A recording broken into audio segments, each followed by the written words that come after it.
Can we improve services for hard-to-reach families? Well, David and I agree we could say yes and we could sit down. But instead, I'm interpreting the question this way.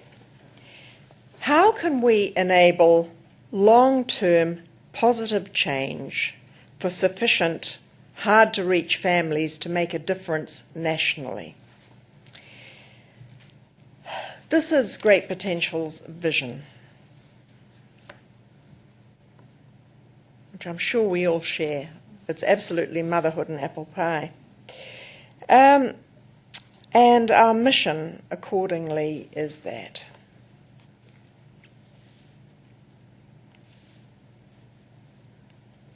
Now, I'm drawing on 19 years' experience of operating New Zealand's first family service centre, which we developed.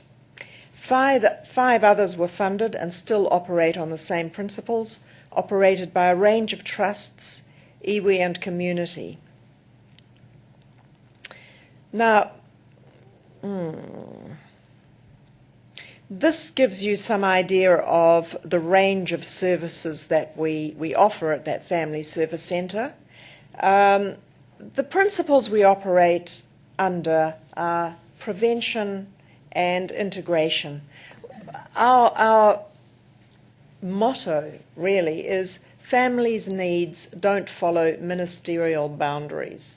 So we see the child and the family whānau in the middle, and we try to provide some of the essential services in health and education and social welfare that they need. Now, it's a physical location. And of course, these will be available to you people.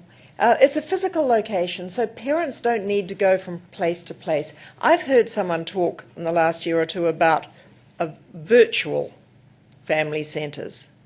I have a strong belief people need physical, geographic-based family centres with a very human face. They don't need to have to find their way through a labyrinth of services. So our services are under one roof, and it's a very domestic roof.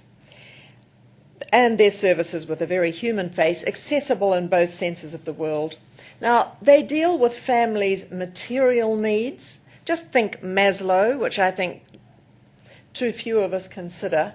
You know, the essential material needs for food and shelter and clothing. And we also deal with relational needs. And of course, for this, you need exceptional staff who can connect with people. An example that I will use of hard-to-reach families, the hard-to-reach group who've lost custody of their children because of CYF intervention. On the whole, they join a parenting class because they've been told that will increase their chances of getting their children back.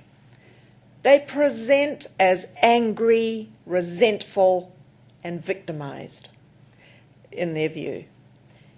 They reflect a lifetime of hurt, loss, and unmet needs. And they're repeating the cycle by neglect of their children's needs. The way we see it is these people need clarity, they need honesty. We need to listen to them and then enable them to face up to the reason they lost custody of their children. They're often angry at what they hear, but they stay and they come back. Why? Now, the penny finally dropped for me, actually, as I was preparing this speech. Heck of a belated, really. They come back because in many ways they're finding a kind of parenting they never had. What these parents have in common is the experience of growing up with harshness, and unsurprisingly, their parenting in turn is harsh.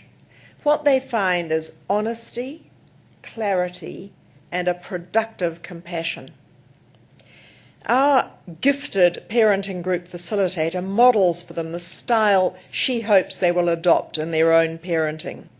She's consistent, creates boundaries, takes responsibility, is fair and firm, is a compassionate and empathetic listener, but she is not, in her words, soft or woolly. She finds ways to enable these parents to connect with their own experiences and then to connect with their children and with their husbands or wives or partners.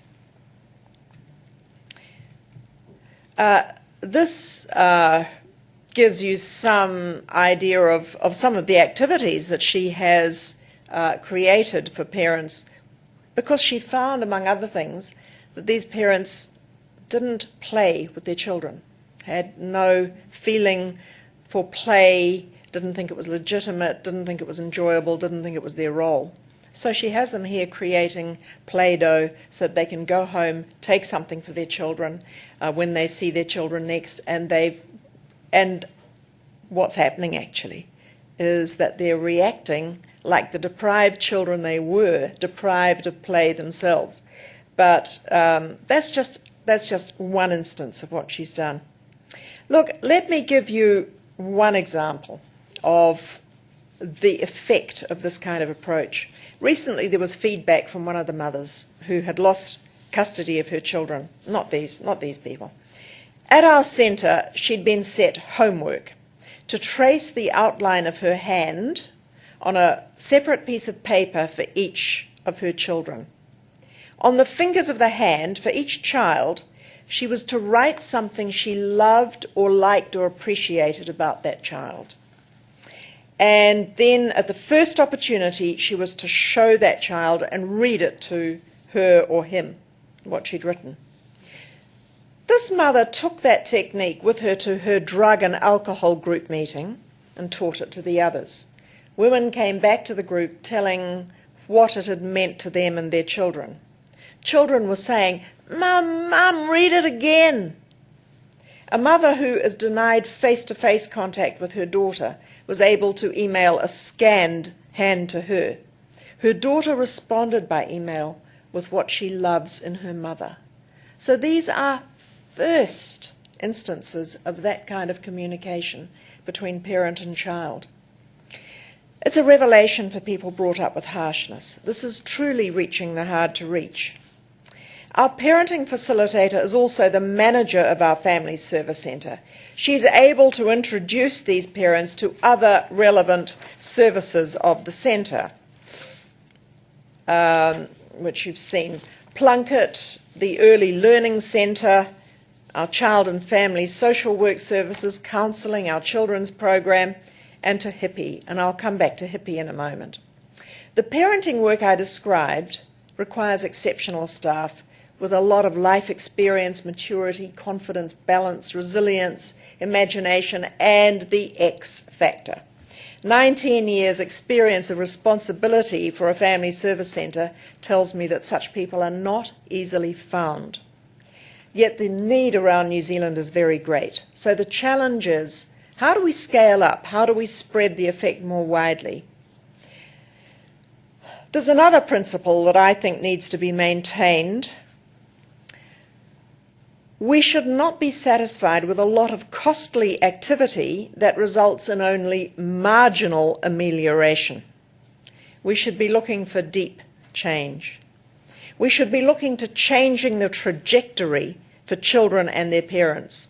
So I return to the question, how can we enable long-term positive change for sufficient hard-to-reach families to make a difference nationally?